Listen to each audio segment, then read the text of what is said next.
père, voulez-vous que nous fassions du procédé irrégulier de ces gens-là? La belle galanterie que la leur. Quoi? Débuter d'abord par le mariage? Mon Dieu, si tout le monde vous ressemblait, un roman serait bientôt fini. La belle chose que ce serait. Le mariage ne doit jamais débuter qu'après les autres aventures. Il faut qu'un amant, pour être agréable, sache débiter les beaux sentiments, pousser le doux, le tendre, le passionné, et que sa recherche soit dans les formes.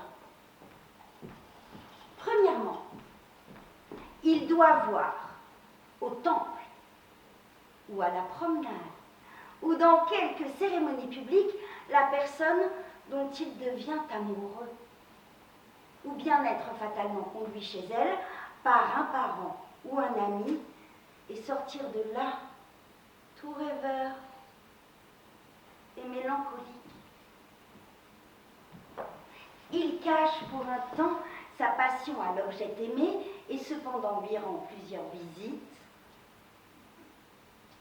où l'on ne manque jamais de mettre sur le tapis quelques questions galantes qui exercent les esprits de l'assemblée. Le jour de la déclaration arrive, qui se doit faire dans une allée de quelques jardins, tandis que la compagnie s'est un peu éloignée. Et cette déclaration est suivie d'un prompt courroux qui paraît à notre rougeur et qui pour un temps bannit l'amant de notre présence. Ensuite, il trouve moyen de nous apaiser, de nous accoutumer insensiblement au discours de sa passion et de tirer de nous cet aveu qui fait tant de peine. Après viennent les aventures, les rivaux qui se jettent à la traverse d'une inclination établie, les persécutions des pères, les jalousies conçues sur de fausses apparences, les plaintes, les désespoirs, les enlèvements.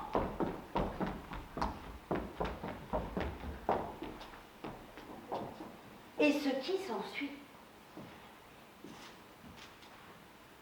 Voilà comme les choses se traitent de la belle manière. Et ce sont des règles dont en bonne galanterie on ne saurait se dispenser. Mais en venir de but en blanc à l'union conjugale, ne faire l'amour qu'en faisant le contrat de mariage et justement prendre le roman par la queue.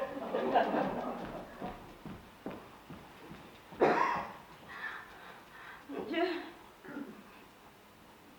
il n'est rien de plus marchand que ce procédé. Et j'ai mal au cœur de la seule vision que cela me fait. Je m'en vais gager qu'ils n'ont jamais vu la carte de tendre, et que billets doux, joli verre, petits soins et billets galants sont des terres inconnues pour eux. Et ne voyez-vous pas que toute leur personne marque cela, et qu'ils n'ont pas cet air qui donne d'abord bonne opinion des gens? Venir en visite amoureuse, avec une jambe toute unie, un chapeau, désarmé de plumes, une tête irrégulière en cheveux et un habit qui souffre une indigence de ruban. Mon Dieu, quels amants sont cela! Quelle sécheresse de conversation! Quelle frugalité d'ajustement! On n'y dure point, on n'y tient pas.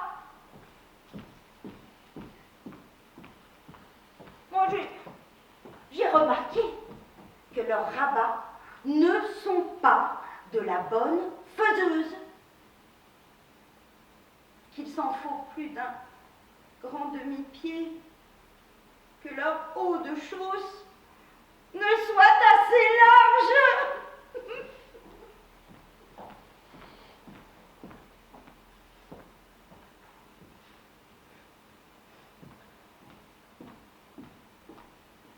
Pour moi, un de mes étonnements, c'est que vous ayez pu faire une fille si spirituelle que moi.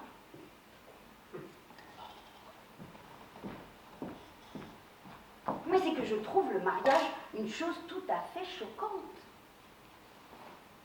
Comment peut-on souffrir la pensée de coucher contre un homme vraiment nu?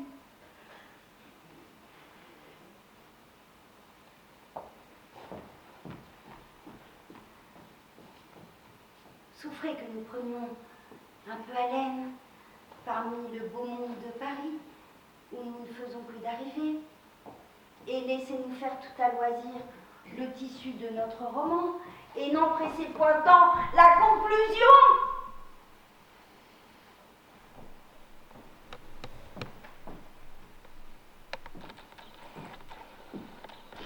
Mon Dieu, ma chère, que ton père a la forme enfoncée dans la matière, que son intelligence est épaisse et qu'il fait sombre dans son âme.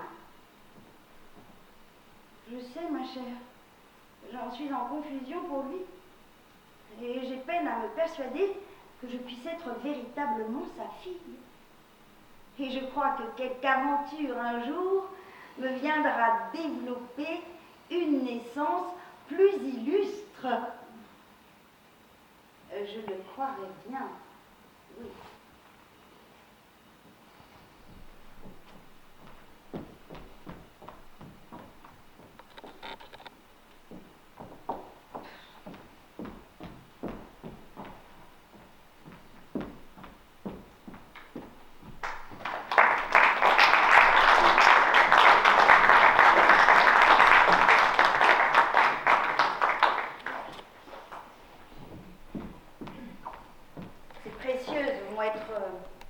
Ridiculisés puisque ces deux jeunes hommes vont envoyer leurs valets qui vont se faire passer pour des grandes personnalités, et il y aura des scènes tout à fait burlesques et grotesques. Molière s'amuse à créer des formules extraordinaires, et elles seront jouées de leurs prétentions, mais finalement les deux prétendants reviendront et tout le monde pourra bien s'entendre. Sur un sujet un peu moins divertissant, nous allons retrouver Elvire. La pièce de Don Juan parle d'un séducteur qui n'arrête pas son œuvre. Molière traite ce sujet en faisant de Don Juan plus qu'un séducteur. Il épouse les femmes, et une fois qu'il les a épousées, consommées, il disparaît. Elvire le cherche depuis des jours, et enfin elle va le trouver.